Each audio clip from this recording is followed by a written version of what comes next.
Pensa só, como é que uma ideia para uma peça mecânica, daquelas bem complexas, sai da cabeça de alguém e vira um objeto de verdade? E mais, um objeto fabricado com uma precisão absurda, milimétrica, em qualquer fábrica do mundo. É um desafio em tanto, não é? A resposta para isso não está em palavras. Palavras são vagas, cada um entende de um jeito. Também não está em um simples esboço, que deixa muita margem para a interpretação. A resposta é uma linguagem visual, universal e feita para ter precisão absoluta. Vamos entender agora como essa mágica funciona. Para começar, a gente precisa deixar uma coisa bem clara. A diferença é entre desenho artístico e desenho técnico.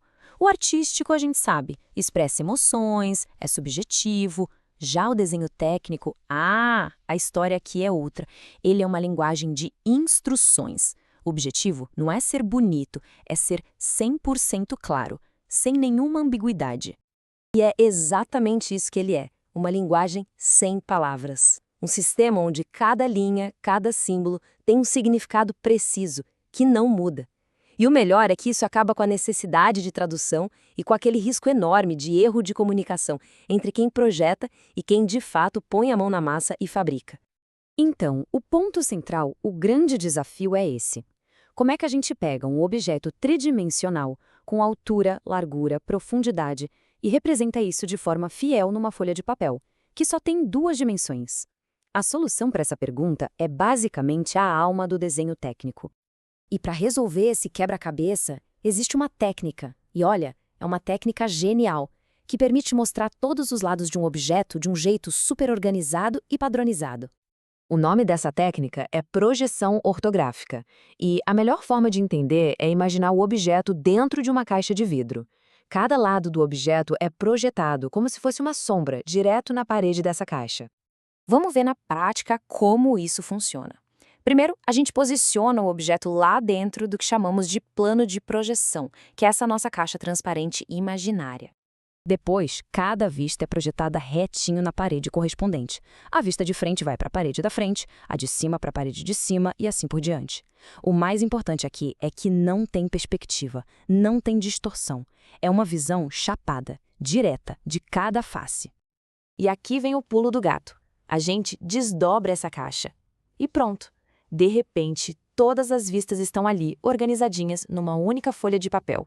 A vista frontal no centro, a superior alinhada em cima, a lateral bem do lado. Conseguimos! O 3D foi traduzido para o 2D. Ok, resolvemos o problema de mostrar o lado de fora. Mas e as partes de dentro? E os furos, as cavidades, aqueles detalhes todos que a gente não consegue ver por fora? Pois é. Essa é a próxima grande questão. Porque só mostrar o exterior não adianta nada na hora de fabricar. A gente precisa de um jeito de revelar o que tem por dentro com a mesmíssima clareza. A primeira ideia que vem à cabeça seria usar linhas tracejadas para tudo que está escondido. Mas isso, bem, vira um emaranhado de linhas que ninguém consegue ler. Fica uma confusão. Simplesmente não funciona para peças mais complexas. A solução para isso é muito mais elegante. É o corte. Em vez de tentar enxergar através do objeto, a gente imagina que fatiou ele no meio, com uma serra invisível, para revelar tudo o que está lá dentro. E olha só o resultado. A parte que essa serra imaginária tocou, o material sólido, é marcada com essas linhas fininhas na diagonal, as achuras. De repente, aquela bagunça de linhas tracejadas some e dá lugar a contornos nítidos, visíveis. A clareza é total. Isso só reforça a ideia de que o desenho técnico é um alfabeto. A linha contínua larga mostra o que a gente vê, a tracejada o que está escondido. E essa linha de traço e ponto, com as pontas mais grossas, ela serve para indicar exatamente por onde o plano de corte passou. Cada linha conta um pedaço da história. Certo, agora que a gente já tem a forma e a estrutura interna representadas com clareza, está faltando a última peça do nosso quebra-cabeça para poder fabricar, as medidas exatas. E é aí que entra a cotagem. É a cotagem que transforma a representação da forma num verdadeiro manual de instruções para a produção. Porque vamos combinar, sem as medidas exatas, o desenho é inútil na hora de ir para a fábrica. O sistema é bem simples e eficaz. As linhas auxiliares puxam a referência para fora do desenho. As linhas de cota, com as setinhas, mostram o que está sendo medido. E a cota é o número, a dimensão exata. Tudo junto para garantir que não haja nenhuma dúvida. Agora vamos juntar todas essas peças e ver como elas se unem para formar um documento completo, totalmente compreensível.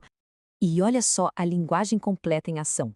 As vistas ortográficas dão a forma, os cortes revelam o interior, o alfabeto das linhas define cada detalhe e a cotagem fornece as medidas exatas. É um conjunto de instruções simplesmente perfeito. No final das contas, o que a gente tem é isso, uma conversa silenciosa. Uma comunicação tão precisa que não importa o idioma ou o país, ela garante que a ideia original se transforme em algo real, com perfeição. E isso tudo deixa a gente com uma pergunta, né? Com esse conhecimento básico, quando a gente olha para uma cadeira, para um motor ou até para um smartphone, que projetos e instruções que antes eram invisíveis a gente consegue começar a enxergar? Essa linguagem está por toda parte, só esperando para ser lida.